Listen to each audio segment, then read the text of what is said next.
decided to come out here today. D-Huff and Nasty Show. We're out here at beautiful Hidden Creek, Southern Indiana. Exit 7, I believe it is. Hey, who are these guys? Hey, this guy right here is my friend Will Loy out here. Is one of the pros out here at Hidden Creek. Of course, it's in beautiful shape. We just played 18. Yes, it is. They're watering the greens as we speak. Everything's looking good out here. We've, except for my golf game, of course. But that's never looking good. So we're out here in the back patio here. It's the back porch, they call it. They got local beers, a couple selections, so you can get a nice cold one when you're done with your round. It's a fairly priced golf course. It's really good shape. You should check it out. Again, it's Exit 7. When you get done here with your day, carting these people around, getting people out and playing glorious golf, what do you do, my friend? Oh, man, I listen to D-Huff and Nasty Show. Come on. Perfect. Hey, buddy. Nice to meet you, man. All right, thank you. You got it. D-Huff and Nasty Show back. Nathan Little. Nasty. God, they pull it right here. It's a bird.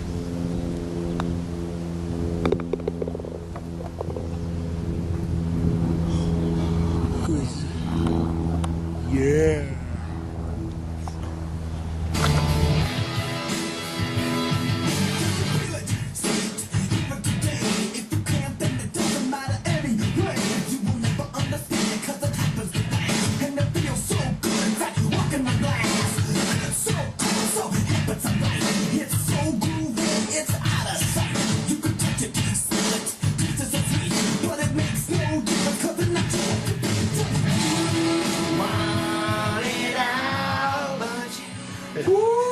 Bit of Faith No More, buddy. You remember those guys back in the day? Yep. Couldn't get any bigger than Faith No More. There was Faith No More until tonight in New Orleans. They were killing it. Ooh, wow. Welcome back to the D-Huff and Nasty Show. Welcome back to the D-Huff and Nasty Show. We were just swimming out in the glorious pool land. Yeah. No, I really shouldn't. Yeah. No, I really shouldn't. No, I really shouldn't. As you can see, it's done good for the tan. The tan. You know, stuff like that. So, but anyway, we got work to do tonight. 1.5 real quick. We got 1/5 of a pound per lap. Whatever kind of bullshit I slung you away. Anyway, tell me what we're going to talk about today, buddy. We're going to start with the little NBA draft. We got a draft going on as we speak. We do have some national news. National news is kind of funny today, but also obstruction. Obstruction. We've got MLB. We've got some players Baseball. coming back off the DL. We've got up in Northern Kentucky. We go around the round. Round and round. We got some upsets in the UEFA Championships and Wimbledon. I can't wait to talk about Wimbledon. I can't either. I love grass. I love it. I love grass. I love it.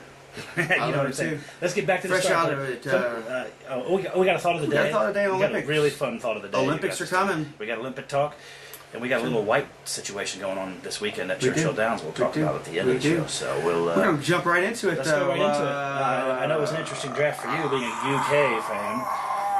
And the big unibrow. New Orleans. The big unibrow goes first overall. That's a big surprise. Wow, yeah, I didn't expect that one. I know it's epic things happening at the draft. So the second pick is a surprise. Kid Gilchrist going number 2. That was a bit of a surprise in some people's minds. Yeah, considering Jordan said he was overrated. Well, we'll see. Maybe that'll give him some inspiration to play a little. You know, maybe. We'll see what happens. So, give me the rundown. Give me the rundown. I'll give you Anthony Davis goes to New Orleans. Top 10. We don't need I'm going with just the top 10. Oh, Anthony Davis going to the Hornets. Michael Kidd Gilchrist going to Charlotte. Gilchrist, yeah, nice. 3 was Bradley Beal. Goes to Washington to play with John Wall. I like the number 4. Number 4 pick is Deion Waiters. Syracuse. He waited for a while to play last year, but he's going to be with the Cavaliers next year. I wish he was back at Syracuse. That's all I'm saying. I think maybe the steal of the draft in the top 5 was the Sacramento Kings. Yeah, that's right. Thomas Robinson. Yes, sir. That guy has a lot to play for with his mom and grandmother dying. Mom and grandmother dying. Plus, they got beat in the national championship, and he was pushed all over to get called. Yeah, he's actually taking custody of his sister. So we'll see.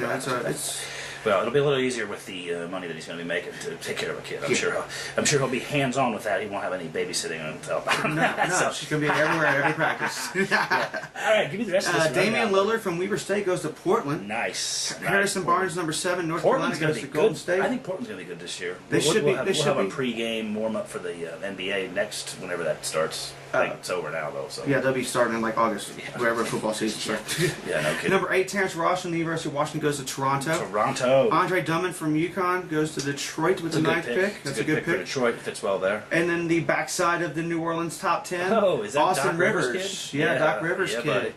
You know what his job's going to be to do? Mm-hmm. Just toss it up to the round. Either that or just hold the clipboard the first year. No, he's going to be starting. No, he's starting. Yeah, he's definitely starting. Anybody that's been drafted in the top 10 is going to be starting. Oh, you're starting. You're getting enough money.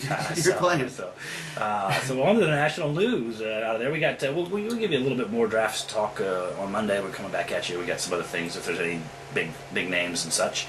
Who doesn't get drafted? Yeah, who doesn't get drafted? We'll see. I'll tell you who's not going to get drafted. That boy that played at U of L. Kirk?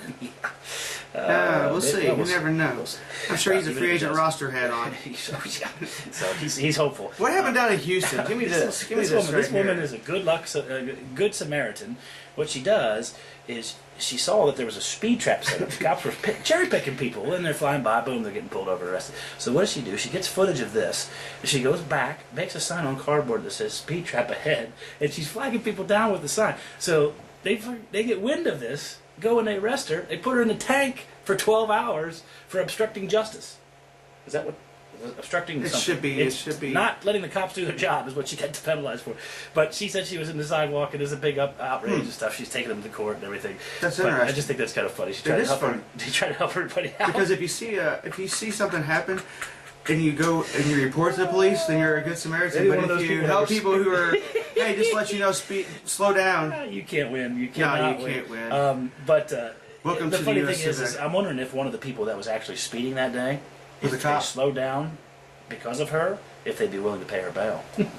Interesting story. That's probably going to be a negative, Ghost Rider. Yeah. Well, and then some more national news, which is really a big story.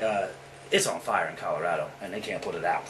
The whole state's burning. We've got somewhere in the neighborhood of 18,000 acres that have been toasted. You looked at the pictures; it's just devastating. You've got 36,000 people displaced from their homes. They have to leave. The mandatory evacuations, or they're going to burn up. And today was the first break in the temperature out there where it got a little colder and it wasn't so dry. So they could get the perimeter of the fire settled. I bet they didn't. Not much. I bet they didn't get the whole perimeter. That's like having a burn barrel and you throw a glass of water in it. I mean, it's like, what are you going to do? So let's just pray. Let's just pray that they can get that resolved. We don't have a moment of God, this is our with moment God today, but we're going to take a quick one here, just to all the people that are rummaging through ashes that was once their stuff. You know, there's nothing really you can do. You know, to stop the wildfire. Man, it's devastating. I've never been involved with a fire. You can't stop the wind. Hopefully, so no. It's dry and the condition. This year, Mother Nature and the Lord are going to shake things up a bit. Take back what's hers. Wait till the end of the summer when the coastal waters start getting a little warm. You know what I'm talking about. You people know what I'm talking about. So anyway, let's move on to some fun. Philadelphia Phillies are starting to get some people back. They are. Yes, they are. They are. They got one of them back last night. In a big way. And what did he do? Ding, ding, dong. You see the people in Philly? They were going nuts. They were going nuts when Utley stepped. Utley is unbelievable. He's the franchise. He is second base. An MVP candidate if he plays all year. Every year he's an MVP candidate. Unfortunately, he gets hurt every year. We'll see what happens. He's got hip and knee issues. He's been struggling with them the last couple of years. Can he stick around to the rest of the season, or is he back on the DL in a couple of weeks? That's the key. Speaking of DL and the Phillies, Ryan Howard has also started a rehab stint. They say the word out of the camp is that he's not going to cover off the baseball, but he can't run the bases yet. So it's like, it's too bad it's not the AL, so it could be a DH. But you know the guy who's been praying a lot and he's getting his prayers answered? What's that? Cliff Lee. He's like, God, give me some offense. Yeah, no kidding. Just a little bit. Kidding. And then down in Tampa Ray land, Evan Longoria, after re-aggravating his hamstring, is now back at the rehab stint and back trying to get himself back in the game. And there's another team that's going, please God, let us have our hitter back. We need some runs. We need offense. Abysmal. So they are. Speaking of hot, it's going to be really 100 plus degrees this weekend up in Sparta, Kentucky, where we're gonna try to get up there and get some. We're gonna have a lot of liquids. I'm probably gonna wear a jock strap because it's gonna be hot, and we're gonna be up there with rednecks. Strapless. We're gonna be up there with a lot of rednecks, and a lot of rednecks that are drinking and shouldn't be drinking, if you know what I'm saying. But NASCAR comes to Sparta, Kentucky Speedway, this weekend, Sunday and Saturday and Sunday. They got the whole Friday, weekend. Saturday, Sunday. Big old party up there. Yeah, they've got a truck. Hopefully, they got that parking situation in order because that's pitiful. No, if we're not going, it doesn't matter. But if we're going, we're going. We're going. We'll be there. Look for us. We might investigate the parking situation. We will definitely investigate the parking situation and get back to you. But we'll have a story on that on Monday as well. The guy from U of All right, L. let's talk soccer talk. The guy at the U of L game, is he going to be there? I don't know the one what that you're gave us talking the big cheer? I don't know what you're talking about. But anyway, on to soccer, because I don't ever know what you're talking about, dude.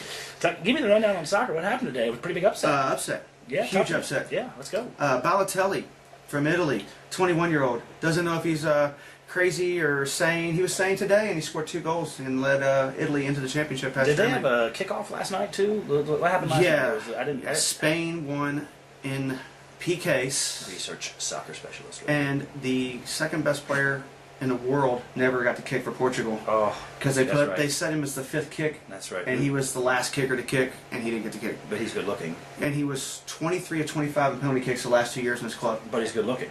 Yeah. So, I mean, what difference does it make? It's like, you got to put that guy fourth. You have to have that guy kick. So what goes on? Yeah. The title is this weekend. Spain and Italy on Sunday. That's it, right. That's it. All the marbles. All the marbles, Spain, Italy. Who do you like? Italy's playing well, but I got to like Spain. They won it 4 years ago. Black man with the strip. That's Balotelli. Yeah, that's what I'm saying. But Spain won. I'm going to call him black man with the strip. Spain won 4 years ago. Spain won the World Cup 2 years ago. All right. And nobody's ever gone back to back. You're taking Spain? I'm going to take Spain. I'll take Italy. Cool. You were here first. He likes Balotelli. So anyway, I was before we were lounging at the pool today, I was over making some meat for my new place, Feast Barbecue, which we'll be talking about in the future. And I came back to the house here and I watched a tennis match. Rafa. Lucas Rosal. He's not even the #1 ranked Czech. He's not the number 2, 3, or 4 ranked Czech. He's not even ranked. He qualified. He qualified for Wimbledon. Beat Rafael and killed him. He was hitting serves up in the 140 area. 136, 137. Do you think Nadal overlooked this match just a little bit? Well, second round, Nadal is the best player in the country. Or he's one of the big 3. He's one of the big 3. Well, it depends on who plays who and what surface. On clay, Nadal is still the best player on clay. Well, yeah, French. He's won 7. I'm saying, on grass, Federer's that's the my best. point. Whatever surface you're on makes the difference. Federer's the best, but it's the Nadal's best beating 3. him. It's the best 3. What's the interesting point of this is that they said that the top 3 players, only the 2 of them can play. Djokovic and Federer can play semis, but they can't both be in the finals. So it's going to be a newbie in the finals. So good luck to whoever that is. Good luck to this Lucas Rosal. I mean, the Czech, those people are going nuts about this. Give them something to cheer about. So he gets straight set in that I got a quick thought of the day. We got a little Olympic talk, and then we got to get scooting. So because we are, we're there again on time. So I have a thought of the day. It's actually a question, and I want you to take some time to really think about this. You're invited over to Rosie O'Donnell's house. Rosie O'Donnell, we all know who she is. You're invited to her house. She says, I have a proposition for you. So you show up. She answers the door. She's got some wine. You're drinking wine. And she says, okay, will you lick me in all those special places? You know what I'm talking about, front and back, all the way through. And I'll give you $2,000 cash right now. No. No, why not, Dio? Hell no. Why not? No, there's too much licking. What if she put peanut butter on it? It doesn't matter. I'm not a dog. I'd do it for $1,500. I'm not a beach on. Let the record show. I'd do it for $1,500. I'm not a beach on free set. I'd put a bandana around my eyes and I'd just get in there. He put the DF and National bandana. Yeah.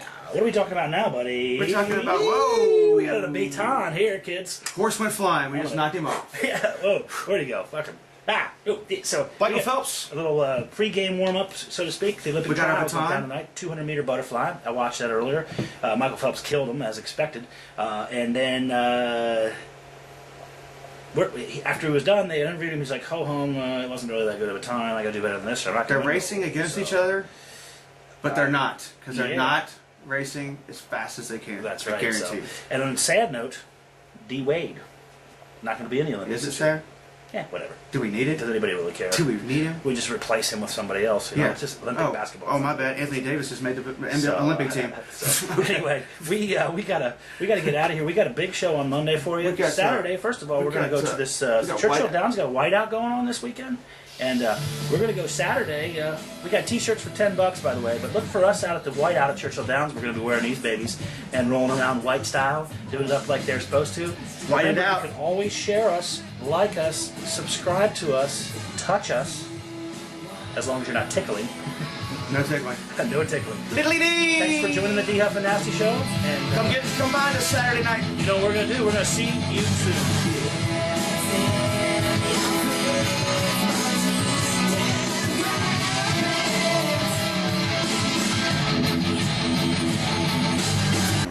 Beautiful dogleg ride here out at Hidden Creek Country Club, exit 7 in Jeff, right over here across the river from Beautiful greens, beautiful fairways, beautiful people. D Huff, his last drive of the day.